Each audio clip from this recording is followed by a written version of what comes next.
Hello అండి, welcome back to my channel. Recent hot topic and అందరినీ ఉక్కిరి బిక్కిరి చేసేస్తున్న ఇన్సిడెంట్ జబల్పూర్ యాసిడ్ అటాక్. ఒక అమ్మాయి తన బెస్ట్ ఫ్రెండ్ మీద ముఖం పైన యాసిడ్ పోసింది. ఎందుకు పోసింది, ఎలా పోయగలిగింది, పోయడానికి గల కారణం ఏంటి, ఈ విషయాలు కనుక మీకు తెలిస్తే నిజంగా షాక్ అవుతారు. ఇషితా, శ్రద్ధ వీళ్ళిద్దరూ చిన్నప్పటి నుండి మంచి స్నేహితులు, చైల్డ్హుడ్ బెస్టీస్. ఎన్నో ఇయర్స్ నుండి వీళ్ళ ఫ్రెండ్షిప్ బాగానే ఉండేది. కానీ గత 4 ఏళ్లుగా చిన్న చిన్న కామన్ గొడవలు ఏర్పడ్డాయి. దీంతో ఒకరికొకరు కొద్ది రోజుల పాటు మాట్లాడుకోలేదు. శ్రద్ధ మాత్రం టేక్ ఇట్ ఈజీగా పెద్దగా ఏం పట్టించుకోకుండా హ్యాపీగానే ఉంది. మరోవైపు ఇషితకి శ్రద్ధ మీద కోపం రోజు రోజుకి పెరిగిపోతూ ఉంది. దీనికి కారణాలు చాలానే ఉన్నాయి. శ్రద్ధ టాపర్ అవ్వడం, అలాగే శ్రద్ధ బీబీఏ పూర్తి చేసుకుని మంచి జాబ్ కూడా తెచ్చుకుంది, అది కూడా మంచి ప్యాకేజ్తో. పైగా శ్రద్ధ చాలా అందంగా కూడా ఉండేది. ఇక అందరూ బ్యూటీ విత్ బ్రెయిన్ అని పొగిడేవారు కూడా. ఇదంతా చూస్తున్నటువంటి ఇషితకి జీర్ణించుకోలేని అసూయ, ద్వేషం పెరిగిపోయాయి. తను దక్కించుకోలేనటువంటి అందం, గుర్తింపు, ఆనందం శ్రద్ధకి దక్కుతున్నందుకు లోపల కుళ్ళు, అసూయతో రగిలిపోయేది. ఇదంతా అస్సలు భరించలేకపోయింది. అయితే ఒకరోజు బాగా ఆలోచించుకుని ఒక మాస్టర్ ప్లాన్ వేసింది. తన ప్లాన్ ప్రకారం ప్రాజెక్ట్ వర్క్ ప్రాక్టికల్స్ కోసమని కెమికల్ షాప్లో యాసిడ్ని తీసుకుంది.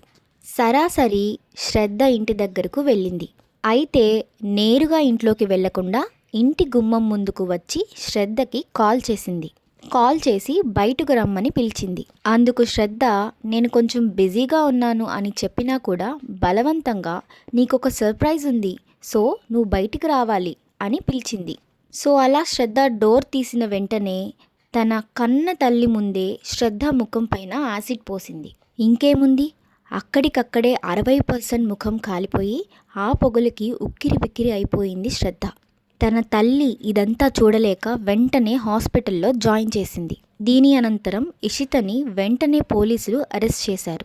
దీనికి ఇషిత ఇచ్చిన సమాధానం ఏంటో తెలుసా? చిన్నప్పటి నుండి శ్రద్ధ అన్నిటిలో చురుగ్గా ఉండేదట, పైగా అందంగా కూడా ఉండేదట, ఎప్పుడూ సంతోషంగా ఉండేదట. ఇలా అందం, ఆనందం, గుర్తింపు ఇవన్నీ శ్రద్ధకి దక్కుతున్నందుకు చాలా కుళ్ళు, అసూయ భావం కలిగిందట. అందుకు ఇంతటి నీచానికి దిగజారాలా? జెలసీ అనేది ఒక క్యాన్సర్ లాంటి జబ్బు. ఎందుకో చెప్పనా? క్యాన్సర్ ఉంటే ఆ క్యాన్సర్ సెల్స్ మన ఒంట్లో వైట్ బ్లడ్ సెల్స్ని ఎలా తినేస్తాయో సేమ్ అలానే ఈ జెలసీ సెల్స్ అనేవి మన బాడీలో మన హ్యాపీ మూమెంట్స్ అన్నిటినీ తినేస్తాయి.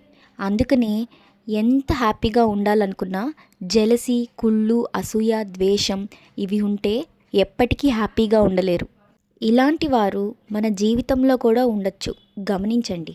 ఒకరు ఎదుగుతుంటే చూసి ఓర్వలేని వారు, సహించలేని వారు ఉంటారు. ఇలాంటి వాళ్లకు ఎంత దూరంగా ఉంటే అంత మంచిది. జాగ్రత్త. Thank you for watching. ఇలాంటి మరిన్ని వీడియోస్ కోసం నా ఛానల్ని తప్పకుండా సబ్స్క్రైబ్ చేసుకోండి.